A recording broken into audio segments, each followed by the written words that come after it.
think I know many of you on this call. I'm Mari Sell. I'm the Executive Director of the Alaska Workforce Alliance. Welcome to our June Business Education Compact Gathering. And to remind you all, the BEC serves as a forum for connecting employers, educators, and workforce development partners to collaborate on workforce development topics that are important to Alaska. I just want to take a moment to acknowledge today's topic, which is respect in the workplace. This is a topic that is just so important to building the kind of workplaces Alaska needs for Alaska's future, creating environments where workers feel valued, safe, empowered is really just so important, right, to retaining talent, which is one of our third shared goals of Alaska's workforce future, is retaining Alaskans and attracting new Alaskans. So we're thinking about respect in the workplace, not as a soft skill, but as like a strategic necessity for our workplaces. So I'm really excited to welcome our speakers, Evan Hall, Chris Green, and Katya Costa Black. They're going to share perspectives on leadership, equality, and worker well-being as it aligns with this vision. So before we dive into our topic today, just a few housekeeping items. I invite everyone to click on the participant link or participant button of your Zoom and rename yourself to include your name and your workplace if not already. And that really helps us with the networking benefit of being on these calls, which I know is really valuable to everyone. Second of all, we had our first Alaska Workforce Future Working Group meeting on Monday. And so if you're interested in joining that group, please sign up with the link, and I will put that link here in the chat in a minute. I'll put the link in a minute. Have to go find it. It's on the slide, but I don't. I'll do it in a second. And gotta go back to my slide here. Let's see. If you want to go back and listen to and watch other BEC recordings from the past, you can do that by just going to our website and finding that. And finally, if you're not getting these BEC messages, please join the BEC list, also the link found on our website. All right, with that, does anyone have a safety moment to kick us off?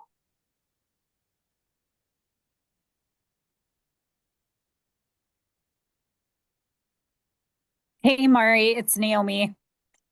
If nobody else has one, I just drove from Anchorage to Kenai this past weekend, and it's just a reminder that it's June, and most places in Alaska, we now have tourists joining us on our roads, as drivers, as pedestrians.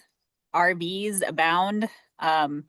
So the drive here this weekend was a little bit interesting and just sort of a reminder of like, let's not be in a hurry this summer, getting the places we need to go. Beware of tourists. We love them. They're good for our economy. We're glad they're here.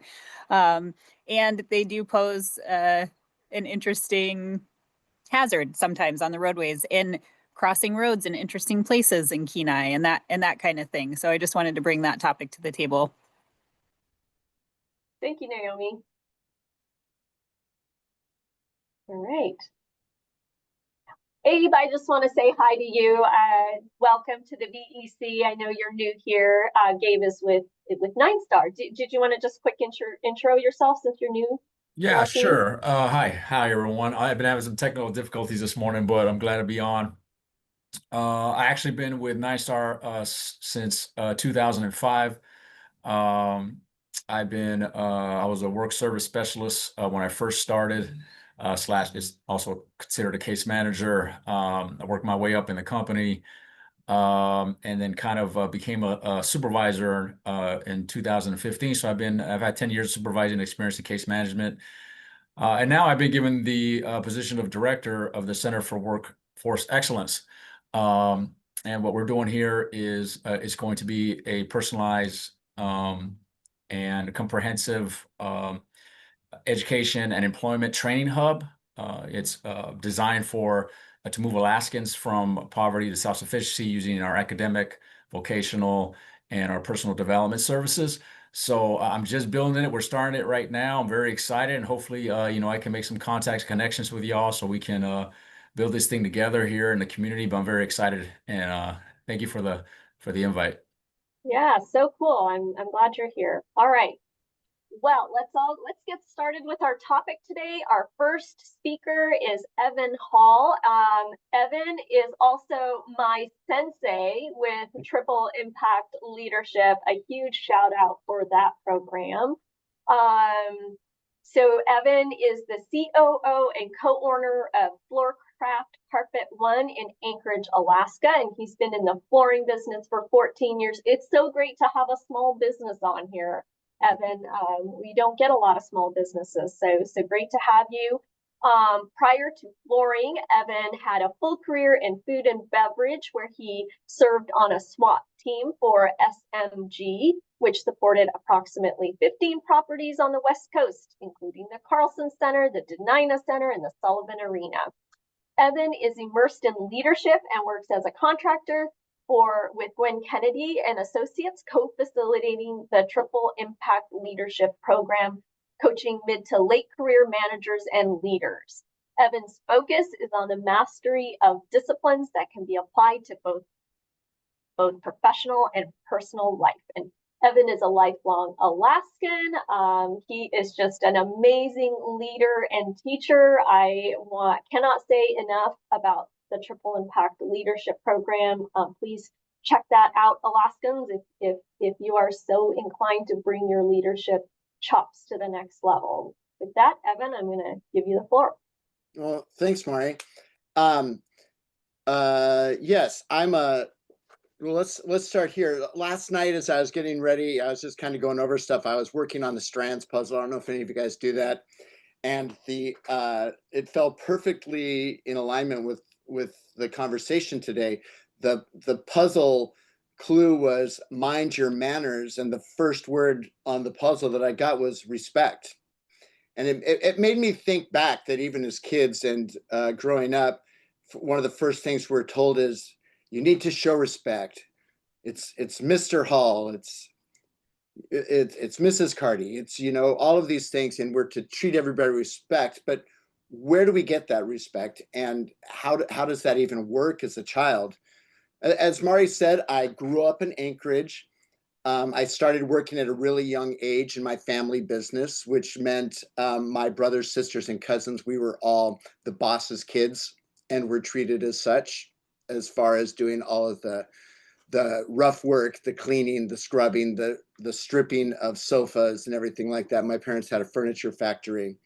And then I went off to college and then culinary school, and came back to Alaska, working for a grocery corporation as a baker. I was brought in to design and build up a special gourmet bakery for one of the grocery stores. Like most kids out of college, first of all, I'm making great money. It's $25 an hour. Back in 80, back then, it was a lot of money, I will say. I was super excited, but I got into the work in the bakery, working under the assistant donut fryer. Literally, his favorite thing to say was it was time to make the donuts. I would go in, I was told I was there to work, thaw the product, bake it off, thaw the product, put it in the cooler. And this is how it was done. And I was brought in to expand a bakery, but no one wanted to listen to me. Nobody even had the time of day to put into efforts the stuff that I was hired to do. So as a 19-year-old kid, I started looking for another job. And I took a job at a hotel where they offered me, after great weeks of negotiation, $18,000 a year salary, and I could work whatever 60 hours a week I wanted. And I was in heaven. I was in a place where leadership looked at me as someone just out of school, bringing the latest ideas and the latest thoughts.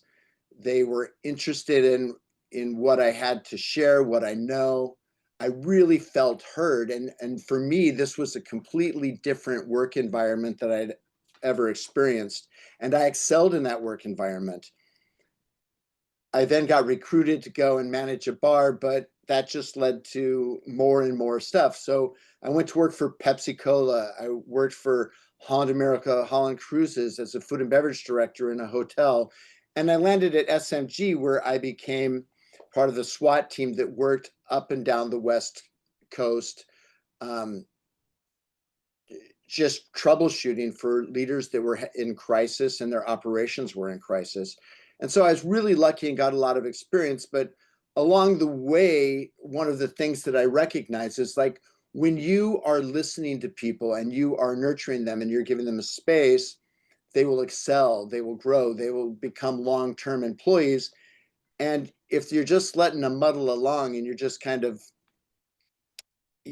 basically getting what you need out of them and sending them on their way, that's how they're going to treat you. Those people would just move on to the next job, onto the next career. I left SMG and eventually got into Florcraft and opened the business. And of course, we brought in a new showroom and a new, built up a whole new store, a new custom showroom and design center, and then the pandemic hit. So going into the pandemic, we were a small business. We'd owned the business for 4 years at that point. And the PPP money started coming in. And when that happened and we started looking at the pandemic and everything that was going, you started hearing everywhere as the Great Resignation started about people didn't feel valued, that they weren't heard and they were just a number. And I'd seen this through all the corporate things. You had company or MIT Sloan Management Review doing studies, and they're finding that the culture, corporate culture and the toxicity is what is pushing people out of their jobs. Gallup came up with a report about the state of the global workplace and saying like only 1 in 4 workers strongly agree that they feel valued at work. And McKinsey and Company, on their report, The Great Attrition or Attraction, employees' top reasons they were quitting were because they did not feel valued by their organization. They weren't feeling valued by their managers and not feeling a sense of belonging. And over 50% of people were feeling this way. All the studies circled back and reflected this lack of perceived respect. Reality is individual to everyone, and whether it was accurate or not, there's 50% of the people that felt that way. When we were forced to shut down, we took a little bit different approach. We had 30 employees that we had to keep working. We had to keep them on. We had to keep them paid. So we took that PPP funding and started a Florcraft University. We were able to be open because we were in the construction business. Our showrooms were closed. So we had school every day. We ran our team through, triple impact leadership. We ran them through everything that we could think of to train them. And we had focus groups with our team, and we brought in people from the industry and people from the co-ops that were working on new programs that they were going to roll out. And we really engaged our people in the actual understanding of the why of our work. Throughout the pandemic, we lost 2 employees. We had one who passed away due to complications from COVID, and one whose husband was transferred to the military. And so that was something we're pretty proud of. And we actually have, our average tenure is 11 years. Our average 10 years, 11 years. I'm 59 now. Our longest serving employee is 6 years younger than me, and she's been with the company for 30 years. So we're very proud about the way that we do this. As I've gotten into coaching in my work with Gwen, I spent a lot of time talking with young leaders, a lot of them taking over their parents' business. I do that through CCA Global, Carpet One. I work with their university and coach transitioning leaders. And the message I work on with these guys is respect is retention. It builds confidence in your people. It drives loyalty. It builds a belonging within the community of your organization, and it truly fuels engagement. People feel that they can offer suggestions and things that they will truly believe the company will go forward. In that conversation, I talk about two types of respect: a given respect, which we are expected to do as children, and everyone deserves it, making sure that we're respecting our elders, we're respecting those people around us, and then earned respect, which we build through our actions. So what does given respect look like? That's, as a leader, it's creating a safe space for all of the voices within your organization. It's listening to them actively, making sure that they feel heard, treating everyone fairly and equally, and being consistently professional, leading and modeling the behavior that you want to see within your organization. Earned respect looks like when we are delivering results, when we're owning our mistakes and we're helping others grow, and we're actually walking the talk. What I found in organizations and within my own organization as well, respect is sticky in this amount. Different people, different backgrounds, different belief systems. I've had team members who have major challenge with given respect. Fred needs to earn his place here. He needs to show us what we can do before we can give him any responsibility. I want to see what Daniel can actually, if he can actually deliver on the things that he told you in his interview. And it comes from a defensive place where a new person can be a threat, but when respect is part of your culture, that given respect will become due. And when it's happening, you will have those exact beliefs. You'll have people deliver on results because people are being expected to, because they're respected for what they have done and what they're carrying forward for your organization. Respect earned on given respect builds a respectful and sustainable culture. And because disrespect is remembered long after deadlines are forgotten, we really want to make sure that we're making respect part of our cultures, and it becomes a natural go-to place within our organization. Retention goes way, way up when that respect is up. And respect means that people gets to a place where people want to stay, and it's not just to get paid, it's that sense of belonging and gives them a reason to be there, and they truly have impact. Mari mentioned disciplines. In triple impact leadership, we have 8 disciplines that we use, which becomes a foundation of any leadership system. They become a common vocabulary and way for leaders to communicate with it between organizations. And they include conscious use of self, support system thinking, sound and current data, feedback, the concept of infinite power, learning from difference, and empowerment. And when you bring all those things together and they're focused in an organization, you'll naturally develop that level of respect. The disciplines of respect for giving are listening well, recognizing effort, respecting time, and inviting input. And then to earn it, on the flip side, it's being reliable, showing humility, owning outcomes, and staying serious. When I'm working with leaders, what I encourage them to work in is what leaders model, culture magnifies. Respect starts at the top, and people follow behavior, not policies.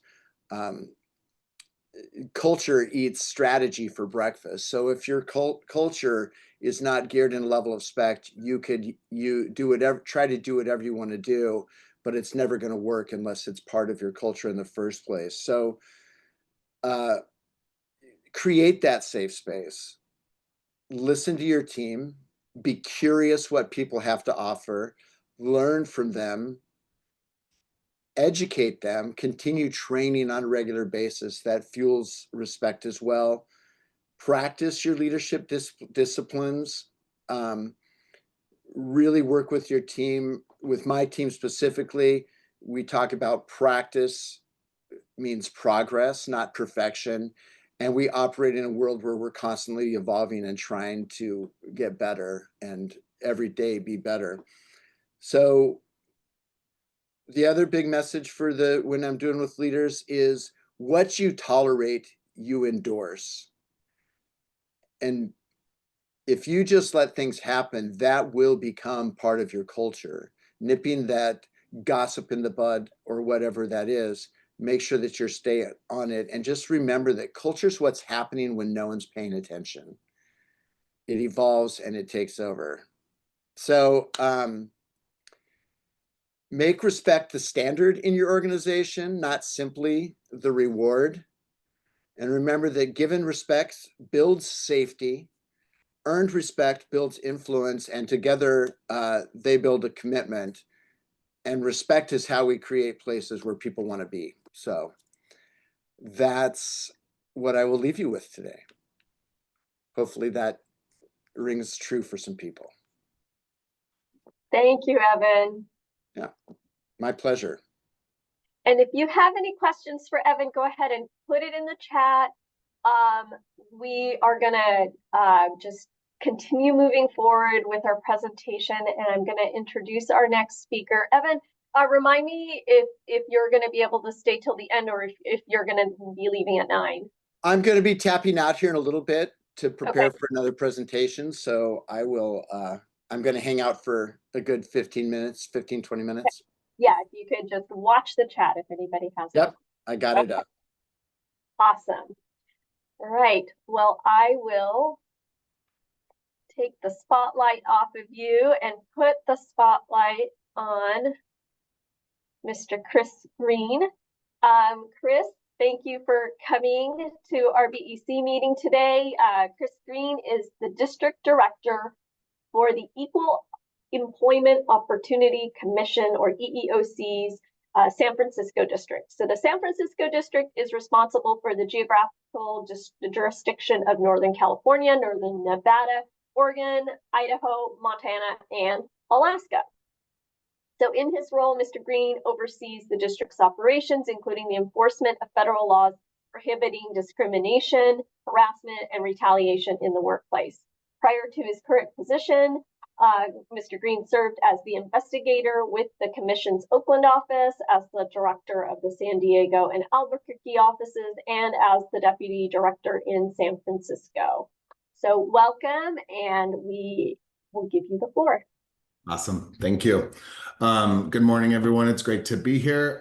This is a topic that is very important to us at the EEOC, and also to me personally. It may seem like an odd matching pairing, but I'll hopefully be able to draw the connection in just a little bit if you bear with me. So for my portion of today, I'm going to first give just a brief overview of the EEOC. I know our outreach staff have spoken to this group, I think, in the past at some point. So some of you may be familiar with us, but I'll go through a brief overview.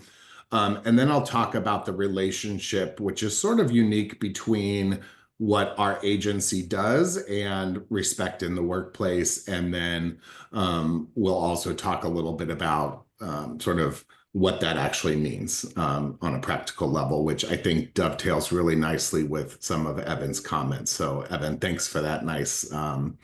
That was great. So the EEOC, again, our full name is the Equal Employment Opportunity Commission. It's a mouthful. Most people just know us as the EEOC.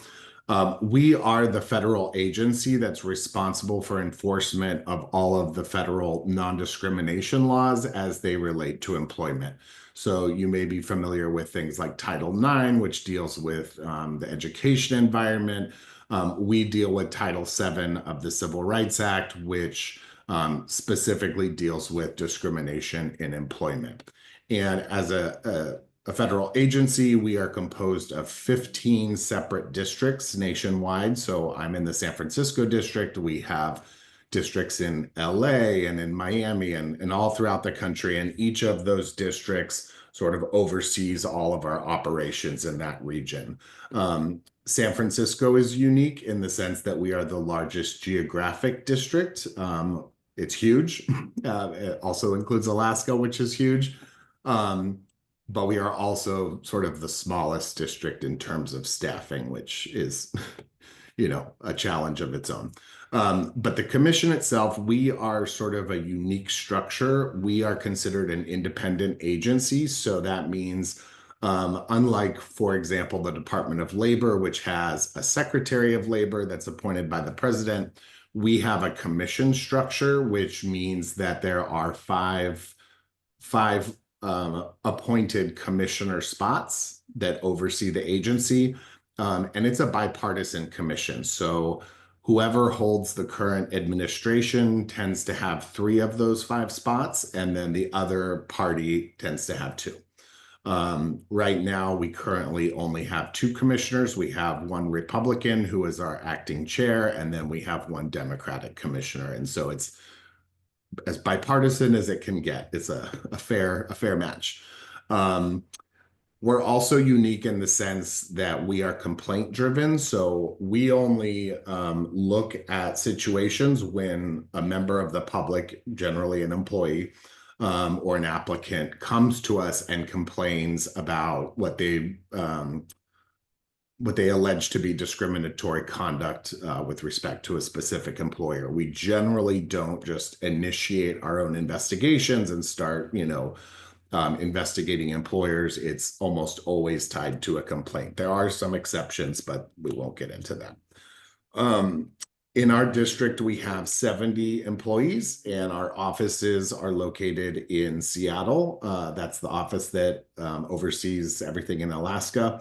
But then we also have the district office in San Francisco, and then an office in San Jose, California, as well as Oakland, California. So we have, a couple different satellites and a decent number of employees, but comparatively, we're pretty small. In my specific role, I oversee all of our activities in our geographic jurisdiction. So that includes our enforcement and investigative function. That includes our relationships with our state and local government counterparts. That includes our outreach function, our administrative roles, and also our federal sector hearings program. For federal employees, there's sort of a separate path that they go down, where we have administrative judges who rule on agency cases. And then we also have a mediation program. So anytime a complaint is filed with us, it'll go through mediation, and we'll talk about that just in a little bit. When we are talking about employment discrimination, the federal laws are very specific, and they say it has to be based on what's considered a protected category. And those are, again, specifically outlined in the regulations and the laws.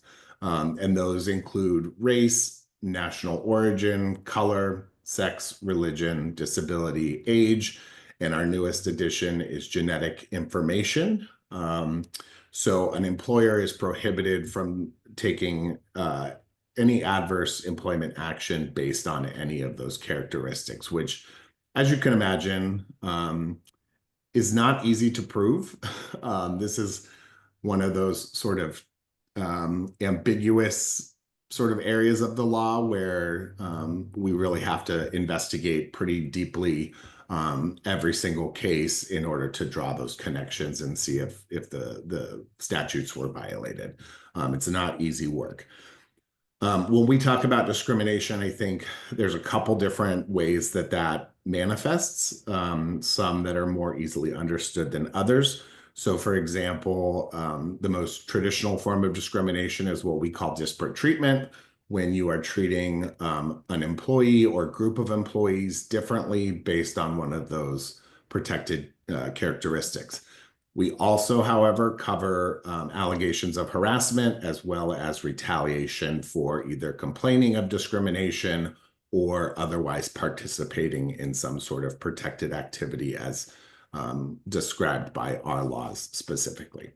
And then, of course, the agency also has a regulatory rulemaking function. So anytime a new law is passed, for example, most recently, you may have heard that they passed the Pregnant Worker Fairness Act, which extends protections to pregnant workers.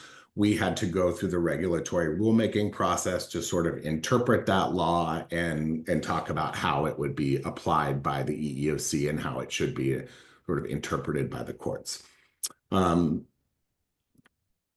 In general, our process is pretty straightforward. Like I said, we're complaint driven. So people from the public will come to us to file a complaint. We call that the intake process. Once that complaint is filed, we send it to our mediation program most often. So that's just a chance to sort of resolve it at the earliest stages so that it doesn't become a long drawn out thing. Our ADR program is very successful, so we highly encourage folks to participate if they're offered that opportunity as part of a complaint. If mediation is unsuccessful, it then goes into our investigative function. So we will ask the employer to respond to the complaint, right? Both sides get a say. And then we give the complaining employee a chance to respond to the employer's response, right? So it's this sort of back and forth to get additional information. We then will potentially engage in additional investigation. We may ask to speak to other employees. We may want to come tour the workplace to see how the job is performed or to speak to managers, things like that. We may ask for employment data. So if you're dealing with like a hiring case, we may ask for your applicant tracking system data or your HRIS system data in order to, determine if there was a violation of the statute. And then if we do find that there was a violation, we go through another process to try and voluntarily resolve the matter. We call it conciliation. And again, the goal is to resolve it at the lowest level possible.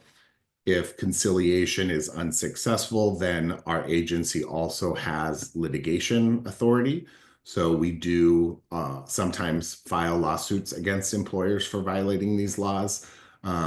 But it's a very, very, very small percentage of our cases. I think it's generally maybe less than 1% of our cases result in some sort of litigation. And we'll talk about the overall numbers in just a second. So we are very squarely a civil law enforcement agency. And so the question you may ask yourself is, what does this have to do with respectfulness in the workplace, right? It has a lot to do with it, actually. And I'll talk about how we got to that point as an agency. So historically, you'll see this quite a bit. If you remember, I said we enforce Title VII of the Civil Rights Act, and there is this common phrase that says that Title VII is not a civility code, right? In order to violate Title VII of the Civil Rights Act, the conduct has to be pretty detrimental. There's a legal standard called severe or pervasive, right? So it's not just generally disrespect in the workplace. It's something more egregious than that. But that has we have sort of tried hard to change that saying, that philosophy, because it all relates back onto itself. So just for some background, in the last fiscal year, our agency took in almost 90,000 complaints nationwide, right? 90,000 complaints in 1 year. In that same year, 36,000 of those complaints alleged some form of harassment or hostile work environment. So that's 41% of the total charges that we took in had this allegation of a hostile work environment. That's a huge number. I want to say it's either the second or third most common allegation that is filed with us. So, and this has been for a very long time, probably since harassment was considered a violation of Title VII. We've always gotten very large numbers of harassment complaints. So in 2016, our agency launched a task force on harassment, and they really wanted to understand why harassment continues to be such a huge issue, and what is actually the root cause of it. Like, what can we do to keep it from being this perennial issue? And so they actually did 2 phases of this task force. The first part of the task force was to address those questions. Why does harassment persist, and what is the root cause? And then the second part of the task force, which took place in 2018, really focused on finding creative solutions to harassment in the workplace. And there were some really important takeaways from that work of the task force. And just as a fun fact, you know, that happened right around the time of the Me Too movement and sort of the public consciousness building around employment and harassment, employment and sexual harassment. So it was all just very timely. And I don't think that was intentional. It just happened to work out that way, but it made it a really conducive environment to engage in these task forces and also to work with the public in terms of trying to address harassment. So what we found in those task force reports was that unlawful harassment, you know, sometimes people will say, oh, that's just a bad actor, or that is just an isolated incident. And we found that it really is more of a cultural phenomenon. And there's something about workplaces that allow harassment to sort of flourish, right? And we see that because it's rarely this isolated incident. It's rarely just one bad actor. What we find when we do these investigations is that there's oftentimes multiple staff who are engaging in harassing behaviors, and they're targeting multiple other employees, right? So it's very rare in a harassment case that it's just one manager harassing one employee, right? That's not usually the case, which is kind of horrifying when you think about it, that there's something in that workplace that's telling, either subconsciously or consciously, is sending the message that this behavior is okay, right? We also found that it almost always starts at the top of the organization and it trickles its way down through all levels, right? And then we found that there were key risk factors. So, for example, there is this idea of the star employee, right?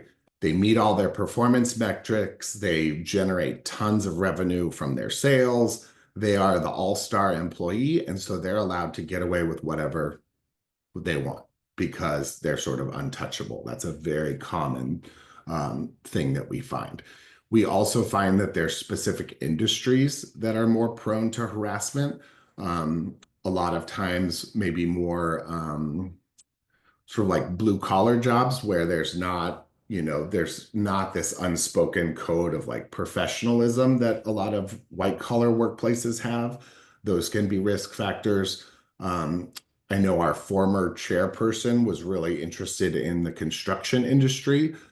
mostly because in construction, harassment tends to take on a very dangerous element, right? You are relying on your coworkers for your physical safety. So if they're harassing you, that can be very dangerous, right? So they outline these different risk factors, and there were a couple really key takeaways that we gained from these task forces. The first key takeaway, I call it the boiling frog metaphor. So you know that story where you're trying to boil a frog and you put it in a pot of boiling water and the frog immediately jumps out. Whereas if you put the frog in a pot of cold water and slowly turn up the heat, the frog doesn't jump out of the pot and you end up with your cooked frog. I think science has proven that that metaphor is not accurate. However, it's a really good metaphor in terms of harassment, right? Sometimes we might call it a slippery slope. I think the academic term for it is creeping normality.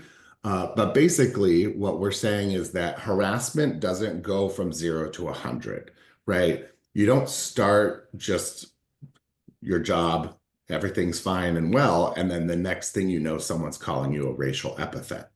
What happens is, or what we tend to see, is that you get this creep where there's increasing levels of disrespectful behavior that, if allowed to continue, it gets to a level where now you are violating federal law by allowing your employee to be harassed in the workplace, right? So it's another way to think about it is that not all disrespect is unlawful harassment, but all unlawful harassment is a form of disrespect, right? And I think that that was a real change in the way we think about, again, Title VII as a civility code, because it is a civility code. Because if you allow this stuff to happen, you are going to potentially violate Title VII if the trajectory continues, right? So that was the first big key takeaway for me, at least. And then the second big key takeaway was that compliance training alone was insufficient. So we're all workers. We've probably all been through mandatory HR harassment compliance training. Everyone hates it. It tends to be really long. A lot of us are like, oh, we do this every year. I know everything. Or, whatever. You go through this compliance training, and yet you leave the training and then you go get harassed on the sales floor or whatever. And so what we found was that type of training is not only insufficient, but oftentimes can be counterproductive, because what we find is that there's sometimes a backlash, right? One of the things I always say is, oh, the training just teaches you how to not get caught if you're going to harass somebody, or like, I can go up to this line and I'll be fine. But then you also have folks who just sort of react to the message, which is I should be able to sort of do whatever I want. So you have the two factors. It's insufficient, but also it can create this backlash to what you're trying to actually accomplish.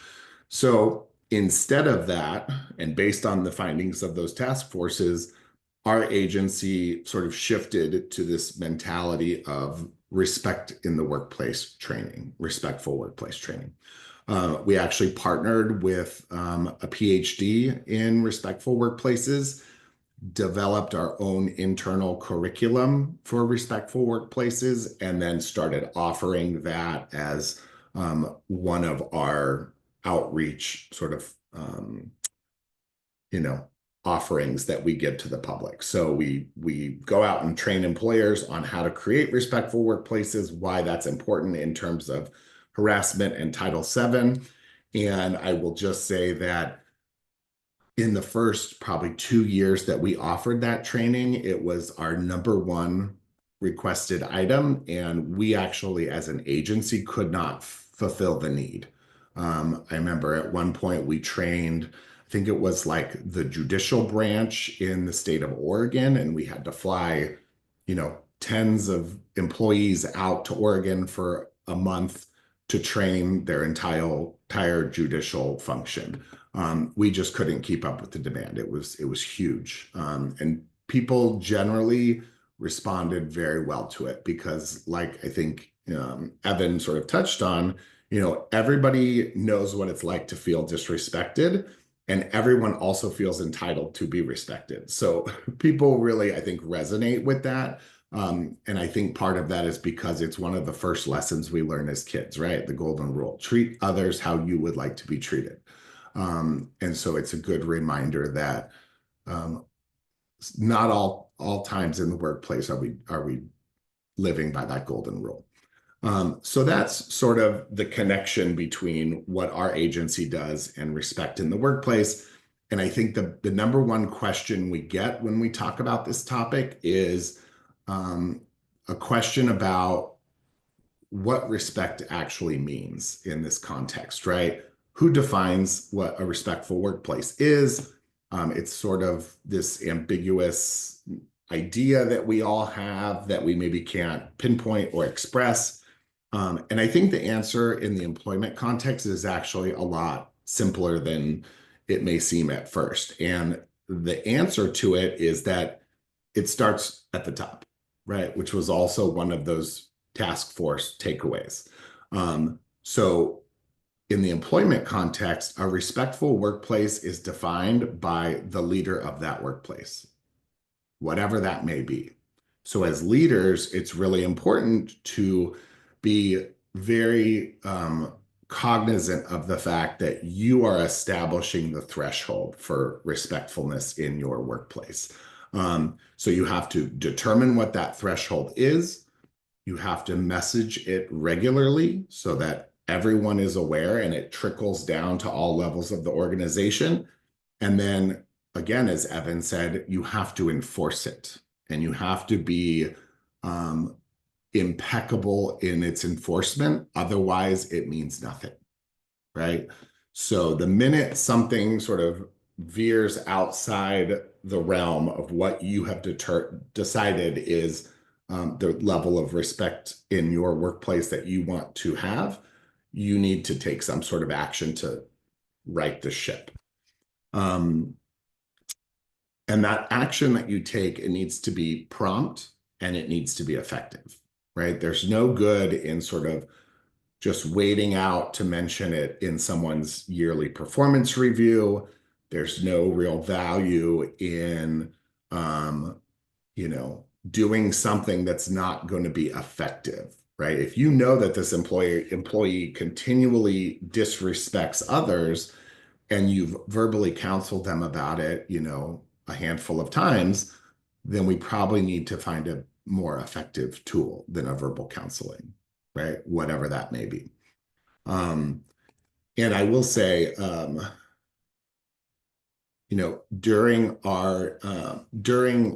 so one of the things with a harassment claim that is filed with us is that the employers have sort of a duty to investigate and take action as part of that complaint that they receive internally before it comes to us.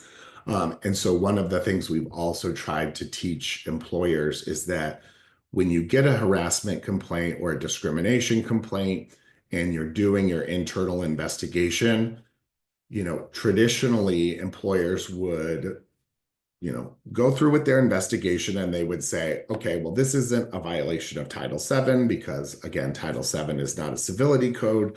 And so one of the messages we really have worked to deploy is that as part of those investigations, you should also be considering any violations of your internal policies, of course, but more importantly, any violations of this threshold of respectfulness that you've established as a cultural thing in your workplace.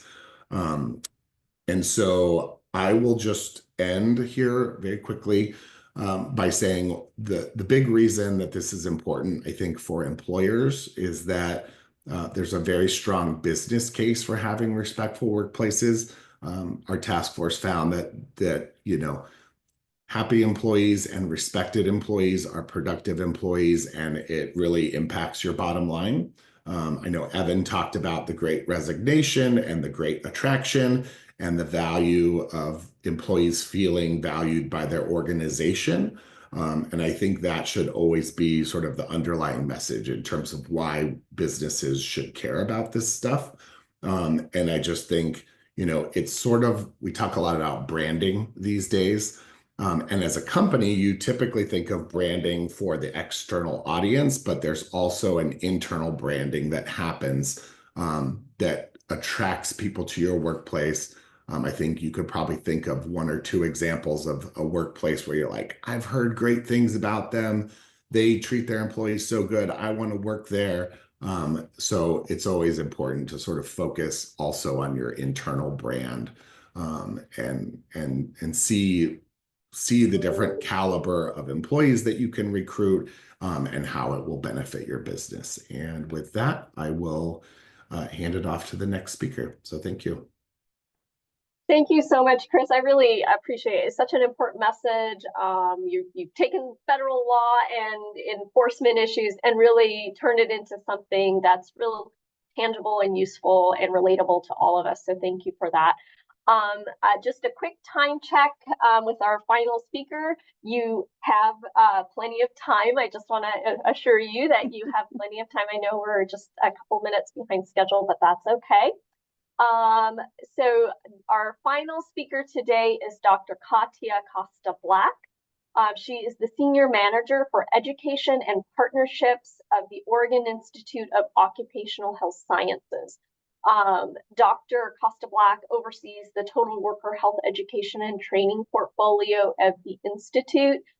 She's also tasked with developing and promoting the Institute's strategic partnerships with academic and healthcare institutions, government agencies, nonprofit organizations, and private sector employers.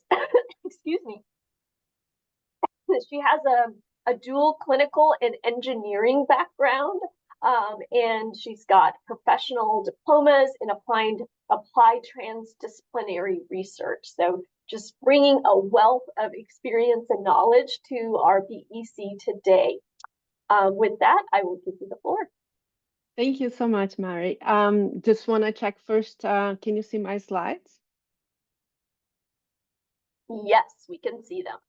Well, I hope to keep everybody as engaged in this conversation as the other speakers. I find this conversation opening kind of a black box of so many aspects that related to what I do at the Institute. So my name is Katia. I'm going to present in a kind of very short way something quite complex and large in scope, which is the Respectful Workplace Initiative that has been initiated here in Oregon, and we are in our second year of developing this initiative, and we have partnered with so many interesting industries.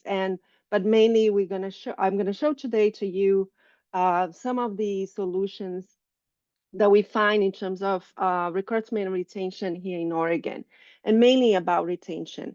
I also want to acknowledge Chris' conversation about the training that he mentioned, and I'm going to be speaking about the utilization of actually that training. And thank you, Chris, and thank you, the other speaker that had mentioned a lot of aspects that are already going to make my presentation quite easy and kind of straightforward. In a way, I think an important aspects of what we do at the Oregon Institute of Occupational Health Science is the idea of bringing research to practice to different workplaces. And this has been already kind of our mission and a challenge. And in focusing occupational health and safety, we have encountered different needs from different industries. And the particular need that came that led us to develop this initiative, it came from the Bureau of Labor and Industries here in Oregon. And what had happened was that historically they had been focused a lot on retention and creating more diverse construction workforce. but they had some try and error efforts that didn't go so well. So they reached us and said, well, you're doing research on safety climate and measurements and training development for leadership.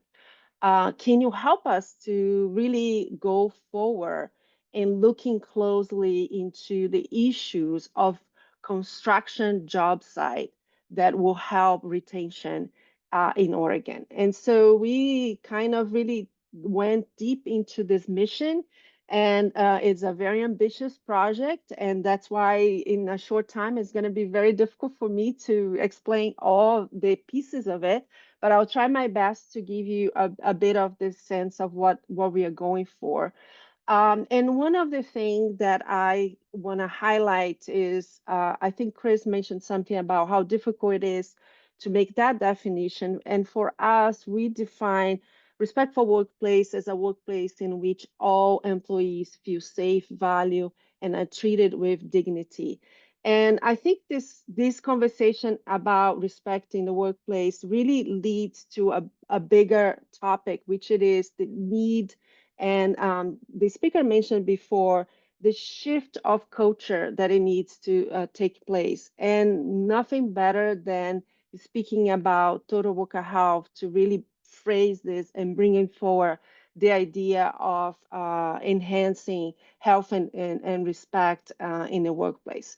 So I want to kind of, if you want to put in a chat, have you heard about total worker health? Do you understand some of these ideas behind total worker health? I don't want to go too deep into this, but this is really linked to in this project. This project was created and initiated from the utilization of the total worker health approach and principles.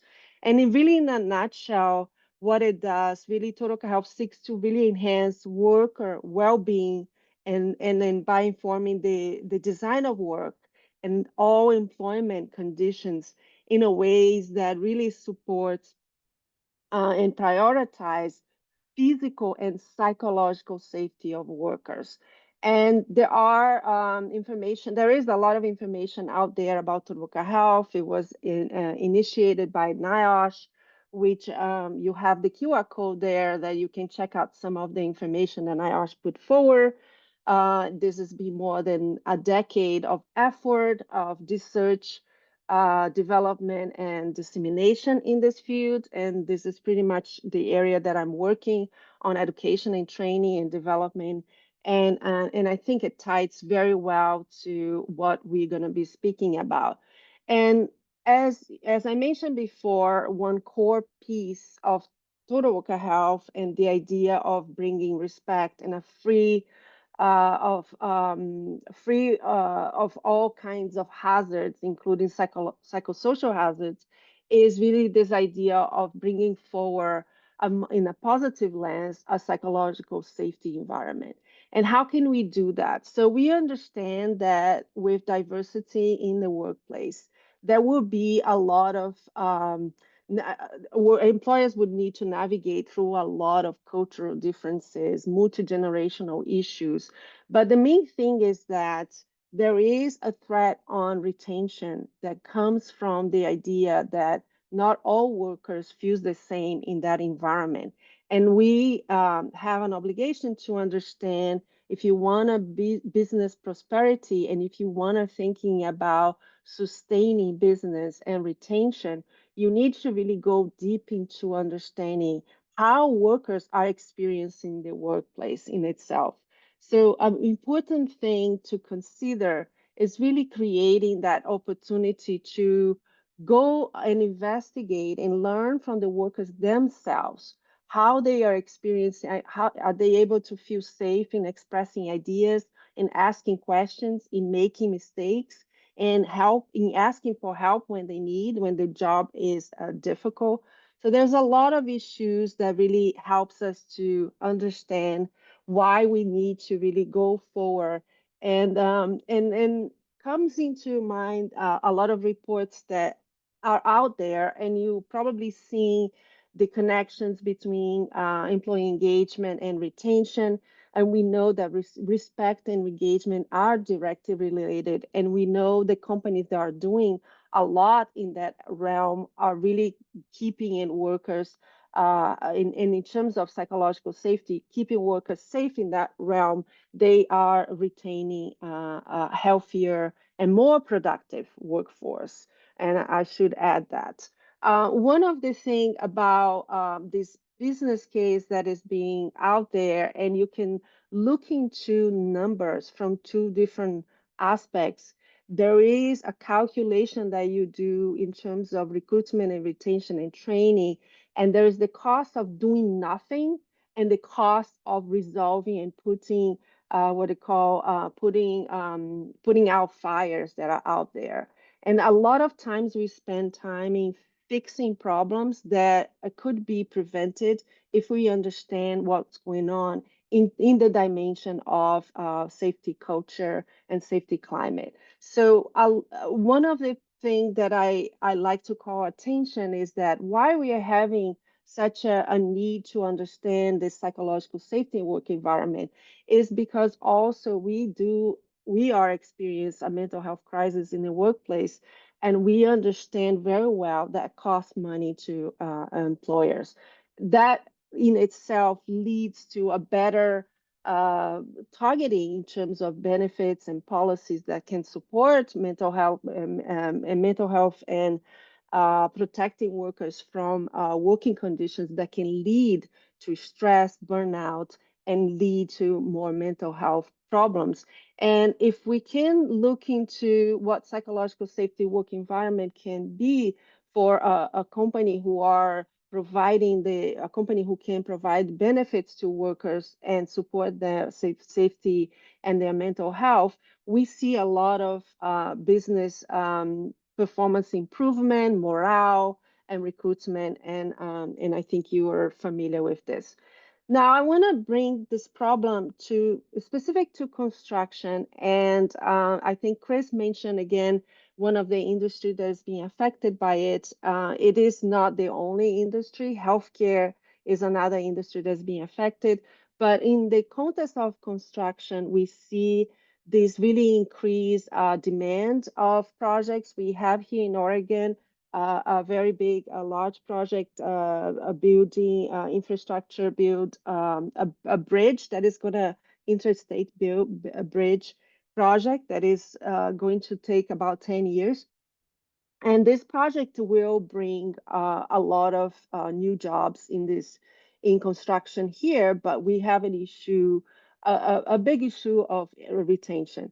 The other aspects that we see in the construction industry is this idea of incivility, harassment, discrimination, and bullying that really makes it challenging for employers to retain. And one of the two of the groups that are really affected the most in this are especially women and people of color.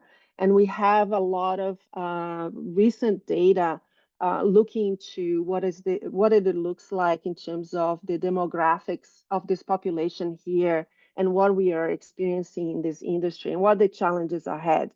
So even if the business is happening, how are we going to have a healthy workforce to do the work that is coming, and it's coming in a kind of a moment where there's a lot of more restricted opportunities in terms of keeping people on apprenticeship programs. And we want to really create opportunities that involve and includes people with different backgrounds and social economical situations, and to support really this growth of the industry. So one of the things about what we do for this project is the idea of looking close into assessing what it means a respectful workplace and looking to providing evidence-based support for this industry. And just in a very light touch, the construction industry really faces a lot of challenges that are very unique. The rapid adoption of technology is really, really an important one. Another one, we know there are high rates of incidents and injuries and even fatalities. And we have a really demands of productivity increase with the growth of the industry, especially in the transportation and the horizontal construction that is happening here in Oregon. The other one, which is the one I'm going to be speaking the most and referring to, is the challenge of labor shortage and retention. And we have a situation with few younger workers that are going to this industry. We have a growing aging workforce, which is happening in many other states, not just here in Oregon. And we also need to understand that the idea around recruiting is not a new thing. Recruiting people who are young and recruiting women and people of color is not something new. And there are some positive results from the work that has been done over the years with BOLI here in Oregon with regards to recruiting this population. But I would say that we do need to accept that the workforce of today, it doesn't matter if it's construction, not construction, we really have to understand that there are different expectations and a workplace needs to prepare for those expectations of different people because they are really leaving this type of work in a very fast pace. So the good news on the recruitment is to see how diverse our is becoming the programs in terms of the demographic. The apprenticeship programs here in Oregon had really compared to national data. We do have a good diversity in terms of women and people of color. Yes, you see the number there of white and people of color not equal, but it is considering how the population demographic is, this is a really good number. And then women, it's also growing. The rates for the national rate for women in the construction industry is way below 7%. So here in Oregon, we have 14%. So this is a really good rating. But one of the things about the apprenticeship programs is that we face a very big dilemma because when it comes to retention, we have more and more people of color, women, and Hispanic people to really take in the program and be part of the trades. But in terms of retention, we have a big drop of keeping them in the jobs after they complete the apprenticeship program. And this is a very, it's not the entire, and I would say that this project, it is targeting really specific this population because of the idea that it is only 30% of the construction in Oregon that is being targeted for this project. But it is an important one because we see this as an opportunity for growth and investing because when you change job site cultures, that it's optimal for everyone to retain their jobs. This really supports the idea around a growth in the industry in the future. So it's really looking ahead more than looking backwards. And there is a great amount of reports and survey data has done here in the state. And we see the reporting of women that report harassment, sexual harassment, other harassments, and it is an important thing to address, but it's not the only thing to address. And one thing that it was mentioned before, the idea about there are many reasons why people leaving that type of environment. And one of the things is feeling disrespect, right? But it's not the only thing. And so when we're thinking about cultural shift, what can we do to make sure that we create a culture of respect that supports psychological safety and it really be a more engaging environment where workers and all ethnic groups and all groups will be able to feel that they can do the job and they feel value in what they do and how they perform their work. So our initiative really has this opportunity to really go and dig and create this partnership and this collaboration we have developed connections with our large the American General Contractor Association here. We have a group that is, we have several NGOs, nonprofit organizations that are part of this initiative. There is a group called Safe from Hate that is a group that has been developed here, is specific for construction, that has supported this initiative. And then we have also a very strong collaboration with a nonprofit organization called Safety Build Alliance. And this is really bringing a lot of membership around what the optimal general contractors are doing to bring this culture of respect. And with this idea, we had conduct many interviews, and also we collaborate with union groups to really bring forward ideas for this project that really supports the shift in the culture that we want to see. And job site culture change in construction is very unique because every job site would have a very unique style. There will be people who can be bullying in the workplace. There will be people who experience one incident of harassment, and there will be issues of incivility and issues of even physical aggression, and all issues can be reported. But when it comes to create a culture of respect, there is this opportunity to look beyond just compliance with all the legislation in terms of discrimination and harassment, but also going beyond that on creating this optimal and more supportive environment where workers feel safe to report what they're experiencing. And so our idea was that we will have these conversations with all our stakeholders, all our partners, and understand what we can do to support what they need.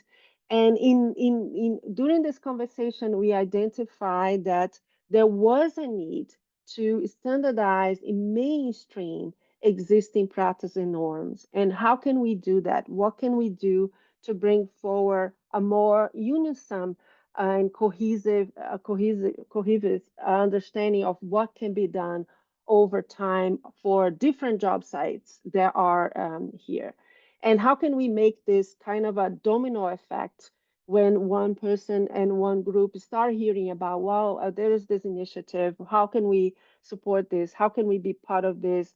I'm going to do this work to understand what we're doing, but we also not only want to go in the direction of creating policies and practices for this, but also creating evidence-based support practices. What can we do? So one of the things that it was core for us in the development of what we define as solutions for this industry is the idea that we want to really create a culture that respect matters on each job site, really incident reporting, and really understanding that distractions in the job site will lead to accidents and injuries.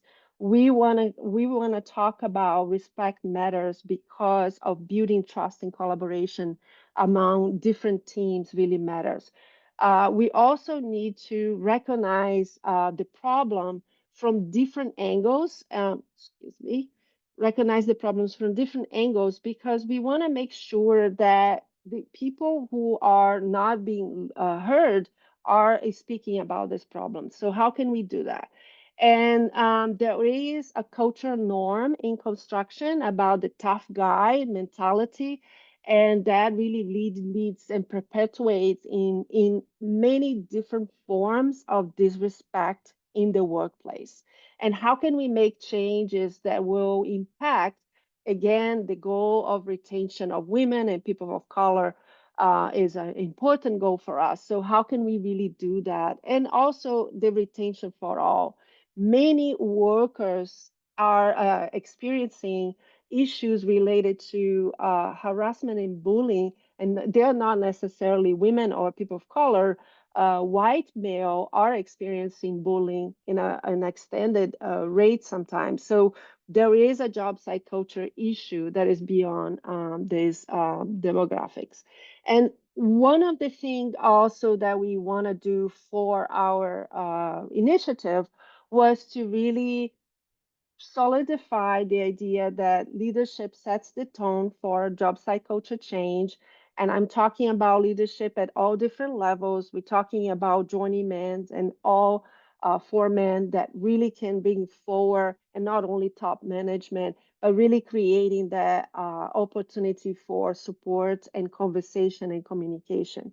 Training and awareness was identified by our partners as immediately need in many dimensions of respectful workplace.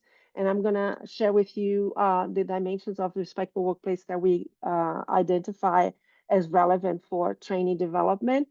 And then we are looking in terms of what benefits can bring to different job sites, and from the larger general contractors to the small and medium-sized subcontractors that are really supporting job sites. So how can we make sure that if the general contractors are adopting a program and adopting this respectful workplace practices and shifting culture, how they can translate that to the small contractors that are also part of the job site. So for us, when we start looking into existing practices, existing policies, and I think Chris Green will be happy to know that we came across his training, and we are doing a very intense job at this moment. It's still work in progress, so we are working on the curating of all existing trainings and programs available in United States for addressing these key attributes of respectful workplace.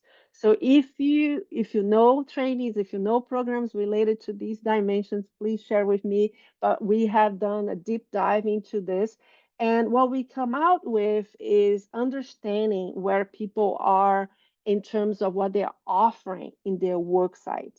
And we see these five levels where some employers are very good and in the construction jobs, and they do onboarding training that includes intolerance for harassment, discrimination. They target some issues about fairness and equity, and they might be even talking about inclusion and belonging.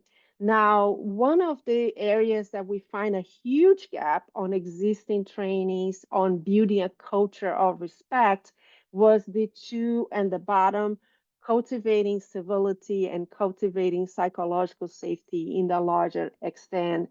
And so we are looking very closely into existing trainings that has been developed and had been shown effectiveness and success. And we, in our initiative, we will be sharing all these trainings with everyone. And it's, of course, we will collaborating with Oregon partners, but this initiative, it has an intention to be used across the United States. It will not have any restricted use for other people outside the state. So what it looks like for us in terms of that. So you saw those five. This pyramid really represents the main kind of attributes of respectful workplace that we are targeting in our shift in job site culture in construction. But what we're trying to do is see what kind of forms and what kind of platforms can we use to make sure that people are going to be utilizing and maintaining information and really having these conversations and make it easy and practical. So for our development of this initiative, we have, of course, the funding and support from BOLI to develop this Respectful Workplace Resource Hub, where we're going to be an online repository of all evidence-based trainings, tools, policies, and other informational resources. We have a list of toolbox talks that are part of this. We have like a leadership planning sheets for discussions around this topic, many things like that. And so I want to, because of my time, I want to go straight to some of the final things.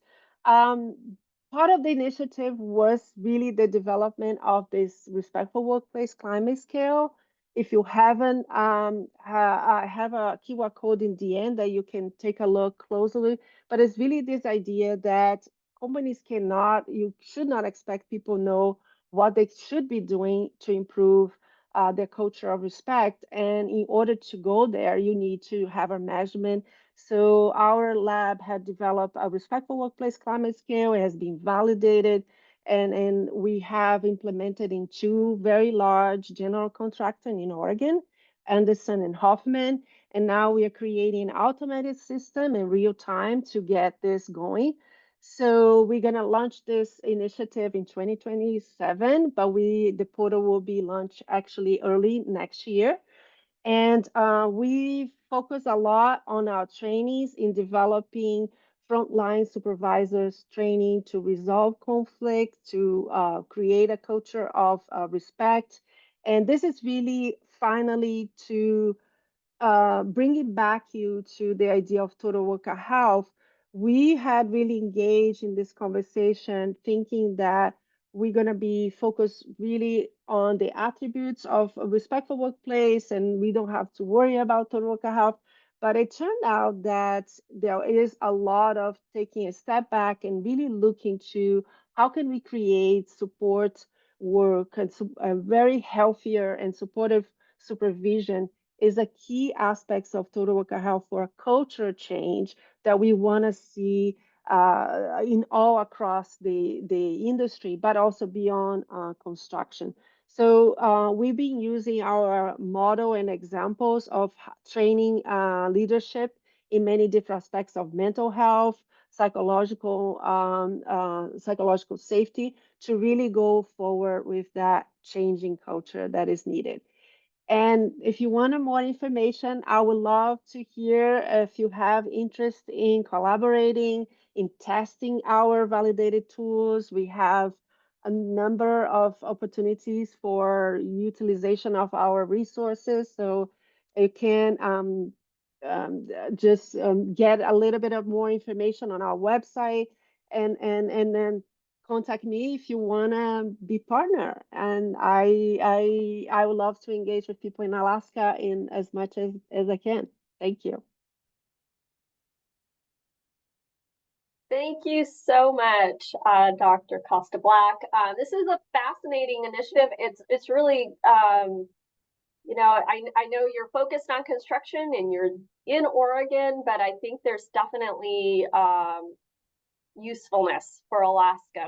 I'd love to learn more about your tool. That link, that QR code that you flashed up there, is that going to take us? Maybe you can put the in the chat for us, sure. So we can go directly to that, and then we can send it to our group as well. Maybe we'll get some extra Alaska partners too.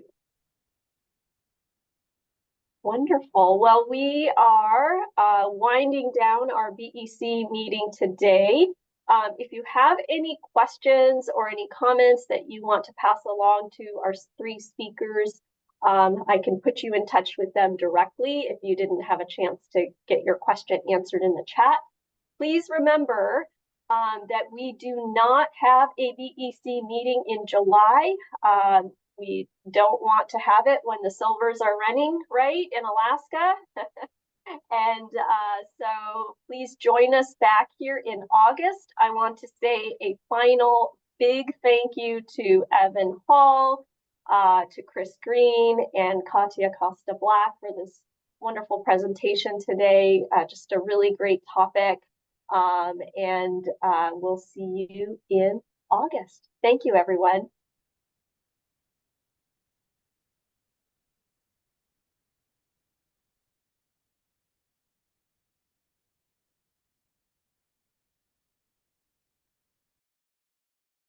Thanks, Mari.